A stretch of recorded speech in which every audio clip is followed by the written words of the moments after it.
ጤና ይስጥልኝ። ይህ ባና ሚዲያ ነው። ከባና ሚዲያ ለዛሬ ያዝናቸው ዘገባዎች አሁን ማስደመጥ ጀመር። አበይት ነጥቦችን በቅድሚያ በቅርቡ ወደ ስራ በተመለሰው የትግራይ ምክር ቤት የተመረጡት ዶክተር ደብረጽዮን ገብረ ሚካኤል ከክልሉ ስራ አስፈጻሚ ምክር ቤት ግንቦት 7 2018 ዓ.ም ባካሄዱት መደበኛ ስብሰባ የተቋረጠው በጀትና የመንግስት ሰራተኞች ደሞዝ ዙሪያ ውሳኔ ያሳለፉ። የህወሓት ስራ አስፈጻሚ ደግሞ ግንቦት 7 2018 ዓ.ም ገምጋምና ነቀፌታ ጀምረዋል። በቀዳሚነት እንመለከተዋለን። የትግራይ ሰላም ኃይል ወይም ሐራ መሬት የክፍለ ጦር አዛዥ ታጋይ አምባቸው ስዩም በድንገት በአፋር ህይወታቸው ማለፉ ተገለጸ። ለመሞታቸው ምክንያት ምንድነው በሚል እርስ በርስ የሚጋጩ መግለጫዎች እየተሰጡ ነው። እናስደምጣችኋለን። የኢትዮጵያ ጠቅላይ ሚኒስትር አብይ አህመድ ወደ አስመራ፣ በተመሳሳይ ደግሞ የኤርትራው ፕሬዝዳንት ኢሳያስ አፈወርቂ ወደ አዲስ አበባ በማምራት ግንኙነታቸው ወደ አዲስ ምዕራፍ ለማሸጋገር ያለመ የጋራ ጉብኝት ሊያደርግ ነው በሚል ለወጣው ዘገባ ኤርትራ ምላሽ ሰጠች። በዝርዝር ይዘነዋል። በሰሜን ወሎ ዞን በራያ ቆቦ ከተማ አቅራቢያ እና በተለያዩ የአማራ ክልል አካባቢዎች በተካሄዱ ከፍተኛ አውደ ውጊያዎች የአማራ ፋኖ ኃይሎች በመከላከያ ላይ አንጸባራቂ ድል እንዳገኙ ግንባሩ አስታወቀ። የፋኖ ምት መቋቋም ያቃተው የብልጽግና ሰራዊት ወደ ትግራይ ራያ አላማጣ ከባድ መሳሪያ መተኮሱን ተሰምቷል። እነግራችኋለን። የሶማሊያ ፕሬዝዳንት ሐሰን ሼክ መሐመድ እና ፓርላማው የስልጣን ዘመናቸው ከ4 ወደ 5 ዓመት ለማራዘም እንዲሁም ምርጫው ለማስተላለፍ ያደረጉት የህገ መንግስት ማሻሻያ ተከትሎ በአገሪቱ ከዚህ ቀደም ታይቶ የማይታወቅ ከፍተኛ የፖለቲካ ውጥረት ነግሷል የሚሉና ሌሎች ዜናዎችን ይዘናል። አብራችሁን ቆዩ።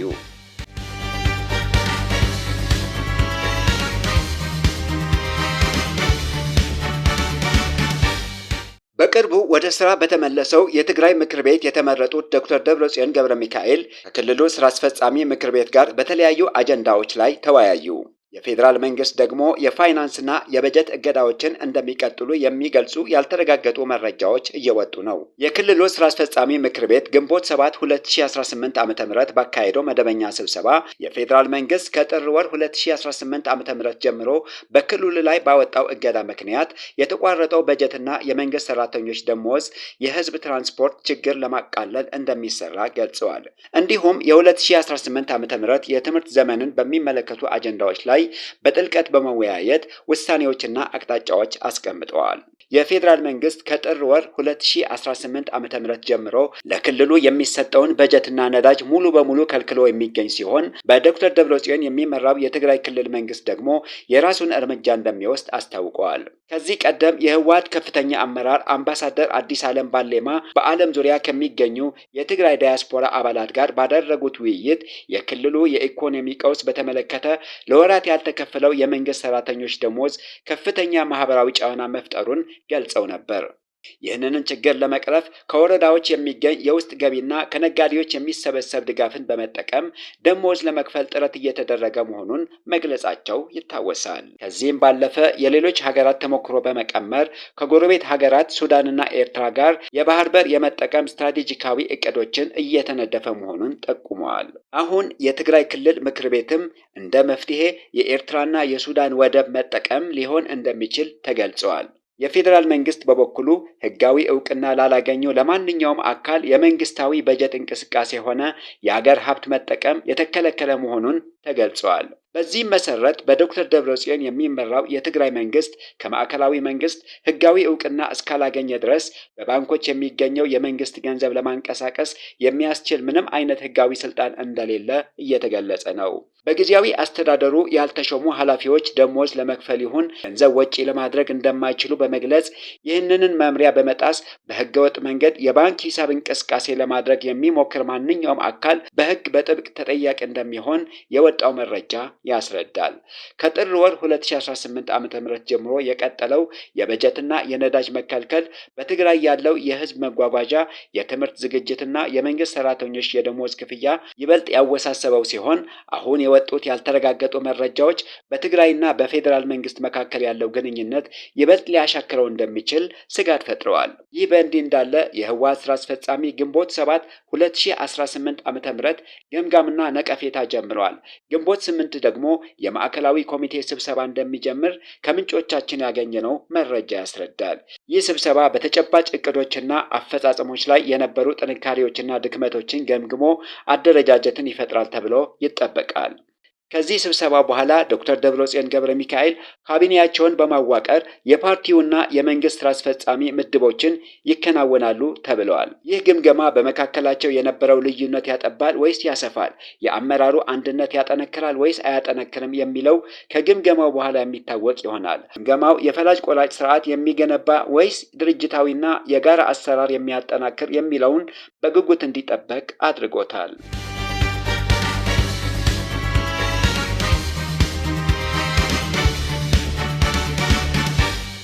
የትግራይ ሰላም ኃይል ወይም ሐራ መሬት የክፍለ ጦር አዛዥ ታጋይ አምባቸው ስዩም በአፋር ሕይወታቸው ማለፉ ተገለጸ። ታጋይ አምባቸው ከትግራይ ሰራዊት ቲዲኤፍ ወጥተው በአፋር ሐራ መሬት ክፍለ ጦር መሪ ሆነው እየሰሩ እንደነበር ተገልጿል። ታጋይ አምባቸው ስዩም ቀደም ሲል በትግራይ ጦርነት ወቅት በአርሚ 44 ኮር 443 የክፍለ ጦር አመራርነት ያገለገሉ ሲሆን ከፕሪቶሪያው የሰላም ስምምነት በኋላ ደግሞ በአፋር አካባቢ በሚንቀሳቀሰው ሐራ መሬት በተባለው ስብስብ ውስጥ በከፍተኛ የጦር አዛዥነት ሲሰሩ ቆይተዋል። አሁን ላይ ሕይወታቸው ማለፋቸው ተከትሎ ለመሞታቸው ምክንያት ምንድን ነው በሚል እርስ በርስ የሚጋጩ መግለጫዎች እየተሰጡ ነው።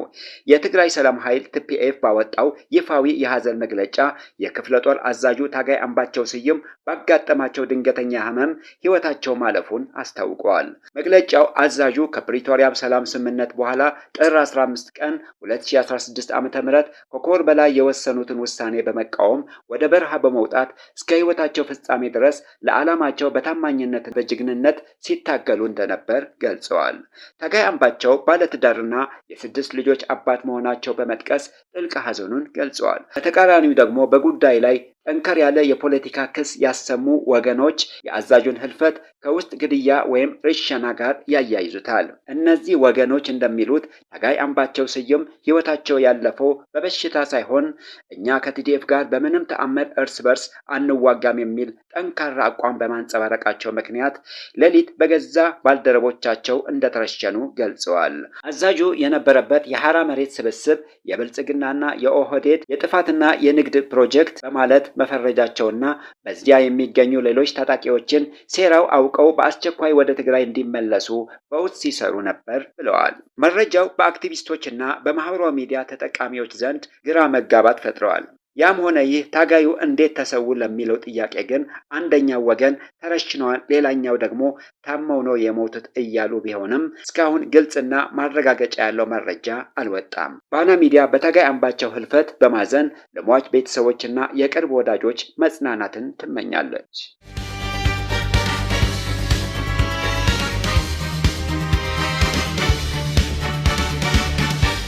በሰሜን ወሎ ዞን በራያ ቆቦ ከተማ አቅራቢያና በተለያዩ የአማራ ክልል አካባቢዎች በተካሄዱ ከፍተኛ አውደ ውጊያዎች የአማራ ፋኖ ኃይሎች በመከላከያ ላይ አንጸባራቂ ድል መቀዳጀታቸው ግንባሩ አስታወቀ። የፋኖ ምት መቋቋም ያቃተው የብልጽግና ሰራዊት ወደ ትግራይ ራያ አላማጣ ከባድ መሳሪያ መተኮሱን ተሰምቷል። የብልጽግና አገዛዝ ሰራዊት ግንቦት 7 2018 ዓ.ም በሰሜን ወሎ ዞን ራያ ቆቦ ከተማ አቅራቢያ በሚገኙ በአዲስ ዓለም በርና በስንደዶ በር አቅጣጫዎች በፋኖ ኃይሎች ላይ ጥቃት መፈጸሙን ታውቋል። ጥቃቱ የተከፈተባቸው የፋኖ ኃይሎች በወሰዱት የመልሶ ማጥቃት እርምጃ አንጸባራቂ ድል መቀዳጀታቸው የአፋብኃ ወሎ ግንባር አስታውቋል። የፋኖ ኃይሎች በዚህ ውጊያ ሞርተር፣ ድሽቃና መትረየስ በመጠቀም በጠላት ላይ መጠነ ሰፊ ሰብአዊና ቁሳዊ ኪሳራ አድርሷል ብለዋል ግንባሩ። የፋኖን ጥቃት መቋቋም ያቃተው መከላከያ ወደ ትግራይ ራያ አላማጣ ከባድ መሳሪያ በመተኮስ በሰውና በእንስሳ ላይ ጉዳት አድርሷል ተብሏል። በራያ ግንባር የሚገኘው የትግራይ ሰራዊት በመከላከያ ለተከፈተለት የከባድ መሳሪያ ተኩስ ምላሽ እንዳልሰጠ ሰምተናል። ውጊያው ከቆቦ በተጨማሪ በተለያዩ የአማራ አካባቢዎች የቀጠለ ሲሆን በማህደረ ማርያም፣ በዋንዛዬ፣ ከግንዳ ጠመን እስከ ሊጫ እንዲሁም በገላውዲዮስ ከተማና በአካባቢው በተካሄዱ አውደ ውጊያዎች ፋኖ የተቀዳጀ መብረቃዊ እርምጃ ወስደዋል ተብለዋል። በእነዚህ ግንባሮች መከላከያ በሜካናይዝድ እና በድሮን የታገዘ ውጊያ ማድረጉን ተሰምቷል።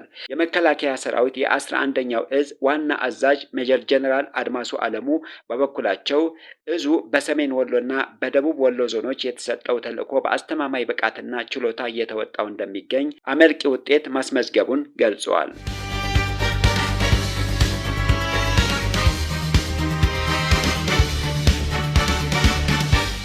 በቤንሻንጉል ጉሙዝ በመንገደኞች ላይ በተፈጸመ ጥቃት ከ30 በላይ ሰዎች ተገደሉ። በቤንሻንጉል ጉሙዝ ክልል መተከል ዞን ውስጥ ከዋና ከተማዋ አሶሳ ተነስተው ወደ ግልገል በለስ በመጓዝ ላይ በነበሩ 4 የህዝብ ማመላለሻ ተሽከርካሪዎች ላይ ታጣቂዎች በሰነዘሩት ጥቃት ከ30 በላይ ሰላማዊ ሰዎች መገደላቸው ቢቢሲ ዘግበዋል። በጥቃቱ ከ50 በላይ ሰዎች የቆሰሉ ሲሆን በርካታ ተሽከርካሪዎችም ተቃጥለዋል። ጥቃቱን የተፈጸመው በዳንጉርና ጉባ ወረዳዎች መካከል አይሲዲ ቀበሌ አፍሪካ እርሻ ልማት በተባለ ስፍራ ላይ ሲሆን ታጣቂዎቹ ተሳፋሪዎችን አስወርደው ዘረፋ ከፈጸሙ በኋላ የተኩስ እሩምታ እንደተከፈተባቸው እማኞች ገልጸዋል። ከሟች መካከል ከሳውዲ አረቢያ ተመልሳ እናቷን ለመጠየቅ ስትጓዝ የነበረች እናትና የ4 ዓመት ህፃን ልጅ ይገኙበታል። በአካባቢው ባለው ከፍተኛ የጸጥታ ስጋት ምክንያት የሟቾች አስከሬን ወደ መኖሪያ አካባቢያቸው ሳይጓጓዝ ጥቃቱ በደረሰበት ስፍራ በአንድ ላይ ተቀብረዋል። የአካባቢው ነዋሪዎችና የህዝብ ተወካዮች ምክር ቤት አባል ዶክተር መብራቱ አለሙ ጥቃቱን የፈጸሙት ቀደም ሲል ከመንግስት ጋር የሰላም ስምምነት አድርገው የነበሩና ራሳቸው የጉሙዝ አንድነት ኃይል ብለው የሚጠሩ ታጣቂዎች ሳይሆኑ እንደማይቀሩ ጠቁመዋል። በአሁኑ ወቅት በአካባቢው ላይ ከፍተኛ ፍርሃትና ስጋት የነገሰ ሲሆን መንገዶች ተዘግተው የመንግስት መስሪያ ቤቶች ጭምር ተዘግተው እንደነበር ተገልጸዋል። የክልሉ መንግስት ባለስልጣናት ግን ስለ ሁኔታው አስተያየት ለመስጠት ፈቃደኛ አልሆንም ተብለዋል። ጥቃቱ መፈጸሙ ብቻ ሳይሆን ድርጊቱን የተከሰተበት ጂኦግራፊያዊ ስፍራ ከመከላከያ ሰራዊት ካምፕ አቅራቢያ መሆኑን የሀገሪቱን የደህንነት መዋቅር ቅድሚያ የሚሰጠው ጉዳዮች ትልቅ ጥያቄ ምልክት ውስጥ የሚጥል ነው ተብለዋል። መከላከያ ሰራዊቱ የህዝብ አለኝታና የዜጎች ህይወትን ጋሻ ከመሆን ይልቅ የጠቅላይ ሚኒስትር አብይ አህመድ የስልጣን ወንበርና የገዢው ስርዓት ህልውና ለመጠበቅ ብቻ የተሰማራ ተቋም መሆኑን በተጨባጭ ያስመሰከረበት ነው ተብለዋል።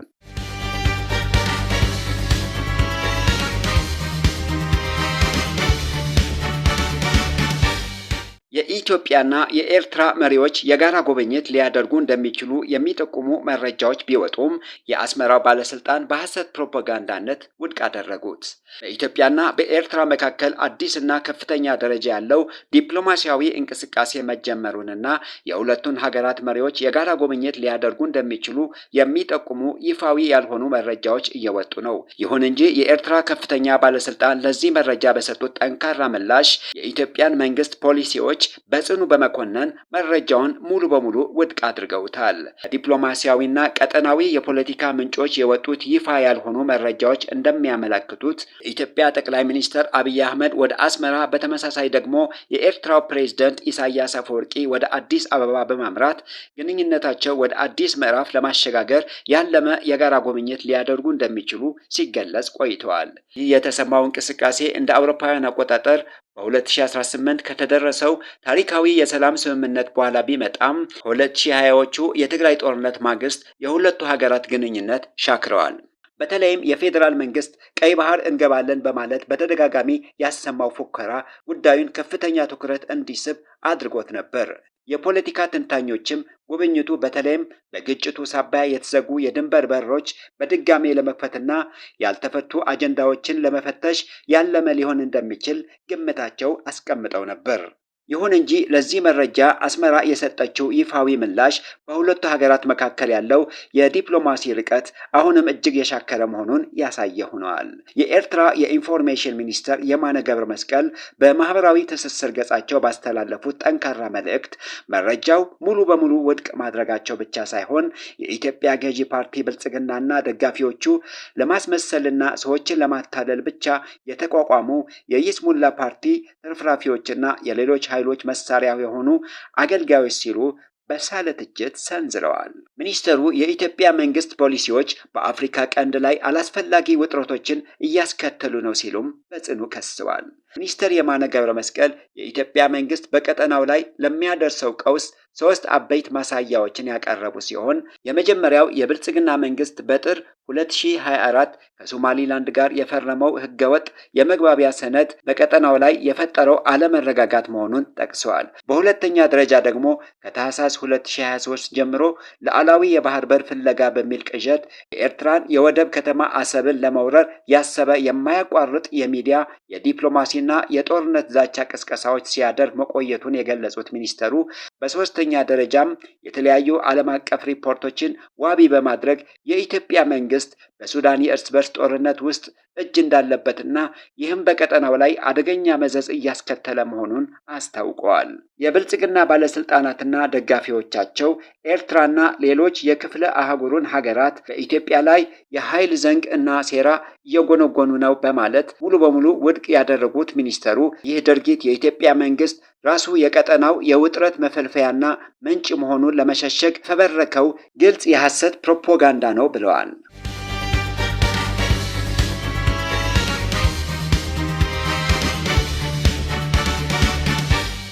የሶማሊያ ፕሬዝዳንት ሐሰን ሼክ መሐመድ የስልጣን ዘመናቸው ለማራዘም ያደረጉትን ሙከራ ተከትሎ ከፍተኛ ተቃውሞ ተነሳባቸው። የሶማሊያ ፕሬዝዳንት ሐሰን ሼክ መሐመድ እና ፓርላማው የስልጣን ዘመናቸው ከ4 ወደ 5 ዓመት ለማራዘም እንዲሁም ምርጫው ለማስተላለፍ ያደረጉት የህገ መንግስት ማሻሻያ ተከትሎ በአገሪቱ ከዚህ ቀደም ታይቶ የማይታወቅ ከፍተኛ የፖለቲካ ውጥረት ነግሷል። በህገ መንግስቱ መሰረት የፕሬዝዳንቱ ይፋዊ የስልጣን ዘመን ግንቦት 2018 ዓ.ም ያበቃ በመሆኑ የቀድሞ መሪዎችና የክልሉ አስተዳዳሪዎች ያቀፈው ሶማሊ ፊውቸር ካውንስል የተባለው ዋነኛ የተቃውሞ ጥምረት ከዚህ ቀን በኋላ መሪው ህጋዊ ቅቡልነት እንደማይኖራቸው አስታውቀዋል። ይህንን ተቃውሞ ለማፈን መንግስት በዋና ከተማዋ ሞቃዲሾ የኃይል እርምጃዎችን የወሰደ ሲሆን በሰልፈኞች ላይ በደረሰ ጥቃት የሰዎች ህይወትን ማለፍና የደህንነት ኃይሎች የተቃዋሚ መሪዎች መኖሪያ ቤት መክበባቸው ተከትሎ ሁኔታው ይበልጥ ተባብሷል። ለዚህ መጠነ ሰፊ አለመግባባት በምክንያትነት የሚጠቀሰው የፌዴራል መንግስቱ የሀገሪቱን የረጅም ጊዜ የጎሳ ተዋጽኦ የምርጫ ስርዓት በመተው አንድ ሰው አንድ ድምፅ የሚል አዲስ እቅድ ተግባራዊ ለማድረግ መነሳቱን ነው። ይሁን እንጂ ተቺዎቹ ይህ አካሄድ ማዕከላዊ ቁጥጥር በሌለበትና የጸጥታ ችግር ባለበት አውድ ውስጥ ሊተገበር የማይችልና ስልጣንን በአንድ እጅ ለመጠቅለል የተወጠነ ብልሃት ነው ሲሉ ይከራከራሉ። በተጨማሪም የፌዴራል መንግስቱ የደቡብ ምዕራብ ግዛት ፕሬዝዳንትነት በኃይል አንስቶ ጠቅላይ ሚኒስትር ሐምዛ አብዲ ባሬን በጊዜያዊ አስተዳዳሪነት መሾሙን በጋልሙዲግና በሂር ሸበሌ ተመሳሳይ ቀጥተኛ ምርጫ ለማካሄድ መወሰኑን ሞቃዲሾ እና ክልሎቹ መካከል ያለው መተማመን ሙሉ በሙሉ አጥፍቶታል። ከዚህ መዋቅራዊ ቀውስ ጎን ለጎን በከተማዋ የተጀመረው የመሬት ማፍረስ ዘመቻና የጋዜጠኞችን መታሰር የህዝቡን ቅሬታ ይበልጥ አጋግሎታል። ይህንን አደገኛ መባዘን ለመቀልበስ በአሜሪካ አደራዳሪነት በሃላኔ ካምፕ የተጀመረው ድርድር በሁለቱ ወገኖች ጠንካራ አቋምና አለመተማመን ምክንያት ሊሳካ አልቻለም። በመንግስት በኩል ቴክኒካዊ ኮሚቴ እንዲቋቋም ግፊት ቢደረግም ተቃዋሚዎች ግን ይህንኑ ሐሳብ የስልጣን ማብቂያ ቀኑን ለማሳለፍ የተሸረበ ሴራ ነው በሚል ውድቅ አድርገውታል። በተመሳሳይ መልኩ ተቃዋሚዎች የቱርክ አምባሳደር በሀገሪቱ የውስጥ ጉዳይና በነዳጅ ስምምነቶች ላይ ጣልቃ እንዳይገቡ ማስጠንቀቃቸው የተገነዘበ ሲሆን የአልሸባብ ደጋፊ የሆኑ መገናኛ ብዙሃን ደግሞ በምዕራባውያን የሚመራው ድርድር መክሸፉን በስፋት እየዘገቡ ይገኛሉ። የፖለቲካ ተንታኞች እንደሚጠቁሙት ውጥረቱ በዚህ የሚቀጥል ከሆነ ሀገሪቱ ወደ ከፋ የትጥቅ ግጭት ልታመራ ትችላለች። በአሁኑ ወቅት የፑንትላንድና የጁባላንድ ግዛቶች ስምምነት ላይ ካልተደረሰ የተናጠል ምርጫ እንደማያካሂዱ ያስጠነቀቁት ሲሆን ተቃዋሚዎችም ለግንቦት 8 2018 ዓ.ም አዲስ የተቃውሞ ሰልፍ ጠርተዋል። ከሁሉም በላይ አሳሳቢ የሆነ ጉዳይ መንግስት ራሱን ለመከላከል ሲል በተለያዩ የአገሪቱ ክፍሎች የተሰማሩ ወታደሮች ወደ ሞቃዲሾ እያጓዘ በመሆኑ ይህ ክፍተት አክራሪው የአልሸባብ ቡድን እንደገና እንዲያንሰራራና ግዛቱን እንዲያስፋፋ ትልቅ ዕድል የሚፈጥርለት መሆኑን ነው።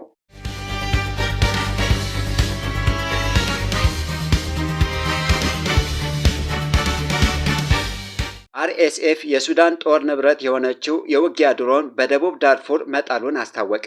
የሱዳን መደበኛ ጦር በበኩሉ በደቡብ ዳርፉር ዋና ከተማ ኒያላ ላይ ታይቶ የማይታወቅ እጅግ ከባድ የድሮን ጥቃት መሰንዘሩን ገልጸዋል።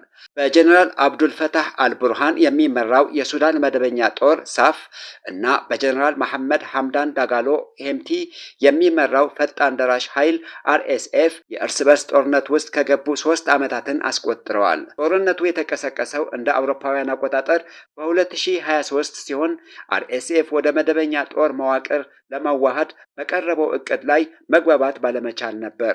አሁን ላይ የሱዳን መደበኛ ጦር በደቡብ ዳርፉር ዋና ከተማ ኒያላ ላይ ታይቶ የማይታወቅ እጅግ ከባድ የድሮን ጥቃት መሰንዘሩን ሱዳን ትሪቡን ዘግበዋል። ኒያላ በአርኤስኤፍ የሚመራው ትይዩ መንግስት ዋና ከተማ ከመሆኗም በላይ ከቻድ፣ ሊቢያና ሶማሊ የሚገቡ ወታደራዊ ቁሳቁሶችን ማከፋፈያ እምብርት በመሆኗ የመንግስት ጦር ዋነኛ ኢላማ ሆናለች። በጥቃቱ የከተማው አውሮፕላን ማረፊያ፣ የድሮን መኮብኮቢያዎች፣ የነዳጅና የጦር መሳሪያ መጋዘኖችን ወድመዋል። በሱዳን ደቡብ ዳርፉር ግዛት ውስጥ በሁለቱ ተፋላሚዎች ኃይሎች መካከል ቀጣይነት ያላቸው የአየርና የየብስ ጥቃቶች ባሉበት ሁኔታ የፈጣን ድጋፍ ሰጪ ኃይል አርኤስኤፍ የሱዳን ጦር ኃይል ሳፍ ንብረት የሆነችው የውጊያ ድሮን መጣሉን ይፋ አድርገዋል። የጦር ግንባር አዛዦች እንዳሉት የተመታችው ሰው አልባ አውሮፕላን በቱርክ የተሰራችው ባይራክተር አኪንቺ የተሰኘች ዘመናዊ ድሮን አይነት ናት። አርኤስኤፍ የውጊያ ድሮንን መጣሉን ያስታወቀ በውስጥ መዋቅር ላይ ከፍተኛ መከፋፈልና የጄኔራሎች ክህደት እየተስፋፋ በመጣበት ወቅት ነው። በቡድን ውስጥ በነገሰው የጎሳ መድሎና በስትራቴጂክ አለመግባባቶች ምክንያት የአርኤስኤፍ ከፍተኛ አዛዥ የነበሩት ጄኔራል አልኑር አህመድ አደም፣ ብርጋዴር ጄኔራል አሊ ሪዝቃላህና አቡ አቅላ ካይካል ከቡድኑ ወጥተው ወደ መደበኛ ጦር መቀላቀላቸው ይታወሳል። የተከበራችሁ የባና ሚዲያ ተከታታዮች ለዛሬ ያዝናቸው ዜናዎች እነዚህን ይመስሉ ነበር። ስለተከታተላችሁን ከልብ እናመሰግናለን። መረጃዎቻችን ለሌሎች እንዲደርሱ ቪዲዮውን ላይክ እና ሼር ማድረጋችሁ እንዳትረሱ። ለቻናላችን አዲስ የሆናችሁ ደግሞ ሰብስክራይብ በማድረግ የቤተሰባችን አካል ይሁኑ።